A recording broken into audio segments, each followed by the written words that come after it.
What's going on, everybody? This is dkdynamite, and tonight we're going to be talking about the expansion to Modern Warfare 2 that's coming sooner than you think, an all-new update that dropped, and even more. Definitely stay tuned. But before we jump into that, be sure to hit that subscribe button down below, because we're very close to 100,000 subscribers here on the main channel. Really appreciate it. We're about a little over 1,000 subs away from the big milestone, which I cannot believe. Thank you guys so much, and also turn notifications on to stay up to date with everything going on in Modern Warfare 2, Warzone 2, Warzone Mobile, and any other future Call of Duty as well. Now, real quickly, it was confirmed by PlayStation Size that a brand new Cold War update was added to the database. I'm not going to go ahead and say that it's a possible year 3 with more maps, weapons, or bundles. It's like 99% not going to be that, but that probably has something to do with the fact that all legacy Call of Duty games, or the last 3 at least, are being added to the COD HQ menu, as I covered in a recent video. So the update for Cold War is likely going to ensure a smooth connection with Cold War and COD 2.0. There's not going to be an integration of any sorts with ranking or leveling battle passes, but you'll be able to open up Cold War from the current COD HQ menu if you have that installed on your specific platform.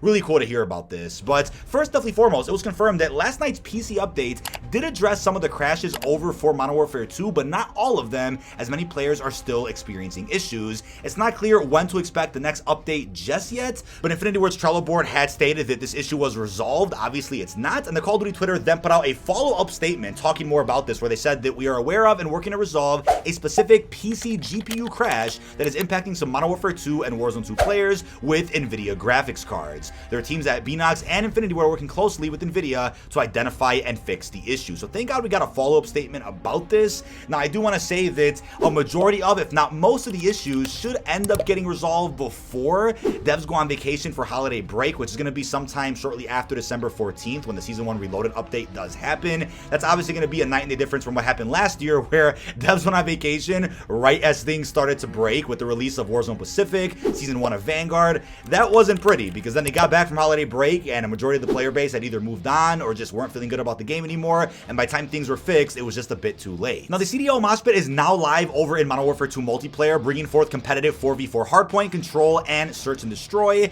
and it's a bit of a taste of ranked play coming early next year. It's probably going to launch at the start of Season 2, if not sooner than that. I know at the time of recording this, the official CDL season does begin for Modern Warfare 2 as of tomorrow, which is exciting, December 2nd. So for those out there that are interested in the competitive side of multiplayer, this is definitely the time for you. And luckily, Treyarch did resolve some weird issues that the CDL Moshpit was having when the season first started, hence why they had to delay the release of that Moshpit until right now. So hopefully you guys enjoy that. Let me know how you're feeling about the CDL Moshpit down below in the comments. And also don't forget, all of these CDL team packs are also now available to purchase over in Modern Warfare 2. We also got the release of the Ethan bundle for 2,400 COD points. Yes, a big throwback to Infinite Warfare featuring a Gus skin. We also have blueprints for the M4 and the Fennec, named after elements of Infinite Warfare. We also got a blueprint for the Desert Eagle. We also have a skin there for a boat. We have a Quartermaster charm, obviously the same Quartermaster from Infinite Warfare. We also have a sticker, a loading screen, and an Infinite Warfare animated emblem. So for fans of Infinite Warfare 2016, this bundle is definitely for you. I know I copped this bundle. You'll be seeing some gameplay in the next few videos of me using some of these blueprints. It's a pretty cool pack, and I love the fact of doing throwbacks that aren't necessarily canon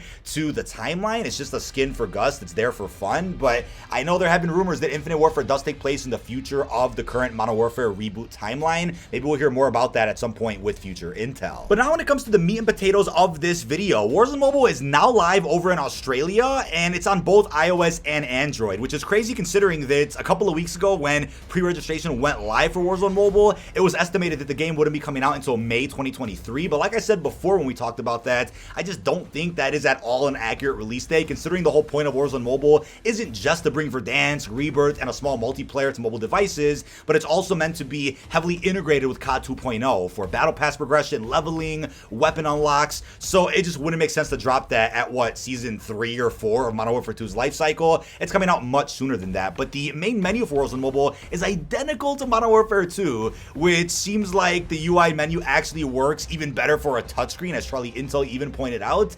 So not to say that the UI is the best for COD 2.0 as of now, but it certainly works for mobile devices. And we have images of the loading screen, a bit of a video that I'll put on screen so you can see of what everything looks like. And it's confirmed that the game does share player levels with Modern Warfare 2 and Warzone 2. Weapon progression is synced, and it will have the same battle pass and store bundles with connected icons also syncing between games. So it's of course unknown if Warzone Mobile will end up getting some type of bonus and exclusive cosmetics that aren't available for Modern Warfare 2 and Warzone 2. I'm sure it will at some point in the future, but for right now, I think every skin you see added to that game will just automatically be officially available for Modern Warfare 2 and Warzone as well. But the Warzone Mobile Twitter account did go ahead and post our first official community channels are live. These are meant primarily for limited release players, but all are welcome. Come chat, learn about the game, and grow the Warzone Mobile community. They've linked the Discord, even a Reddit thread, and it then said, it's not you, it's us. Love makes the world go round, but right now we're only in Australia. We look forward to sharing the best version of ourselves with all of you soon enough. So I definitely understand why they're limiting the release of the game as of now.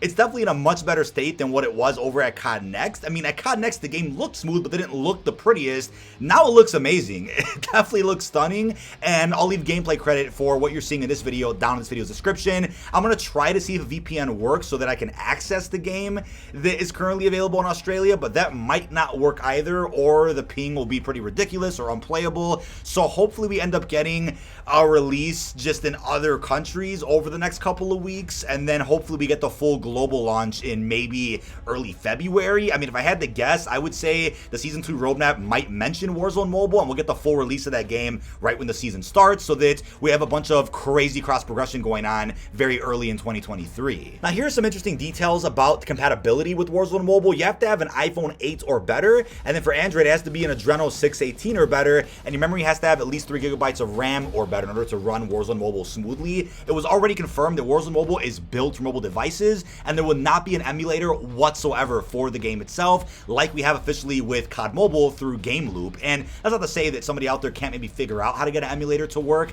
but at least from Activision's standpoint, they have no plans to make one for Warzone Mobile right now, which I'm cool with. I'm looking forward to covering the game as soon as I'm able to play it. I mean, like I've said before, it's not going to take away anything from what COD Mobile is doing. That game will have its own roadmaps, battle passes. It's obviously open to China, so Warzone Mobile is going for a completely different audience, as it seems, specifically the Warzone one, and it's so heavily integrated with COD 2.0 that it'll be really easy to cover that game without getting sidetracked with what's going on with the actual premium series. That's the issue with COD Mobile, is that if I had more time in the world, I would love to cover COD Mobile, but it's so disconnected from regular COD, and that's a good thing, right? Let the game do its own thing, but it's so disconnected to the point where it'd be a bit of a chore to try to cover both at the same time. Now, don't forget, Warzone Mobile does have a multiplayer experience, and they're just considering it a weapon leveling simulator of sorts, only launching with TV Station, Scrapyard, and then Shoot House.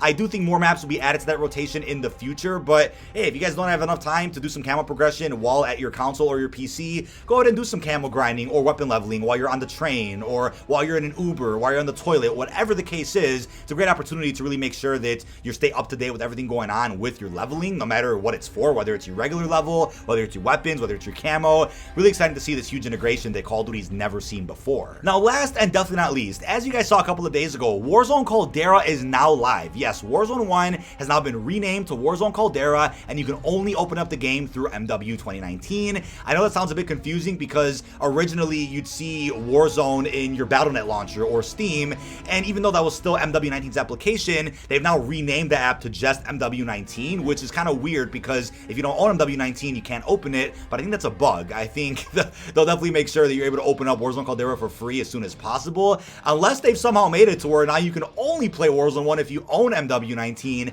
That would be shocking, but obviously Warzone Caldera only features BR solos and quads. No battle pass. You do have a store tab, but there is no integration at all with Warzone 1 and Warzone 2. Completely separate experiences. You still have the same level synchronization with Warzone 1 and MW19, Cold War Vanguard, but that's it. Even though you could boot up Cold War, MW, Vanguard from the COD HQ app going forward, it doesn't mean that they're all connected. That's why they're called legacy games over in that tab. Now, you do have to install a new data pack to the original Warzone file for it to be updated and playable again, but clearly, as you guys can see, there is a big push to making sure that everybody out there moves on to COD 2.0. But that is about it. This has been dkdynamite. Leave our thoughts down below in the comment section. What are your thoughts on the expansion of Modern Warfare 2 that's coming sooner than you think? And also, what are your thoughts on the all-new updated drop with the CDL Moshpit? Really hope you've enjoyed, and peace out, everybody.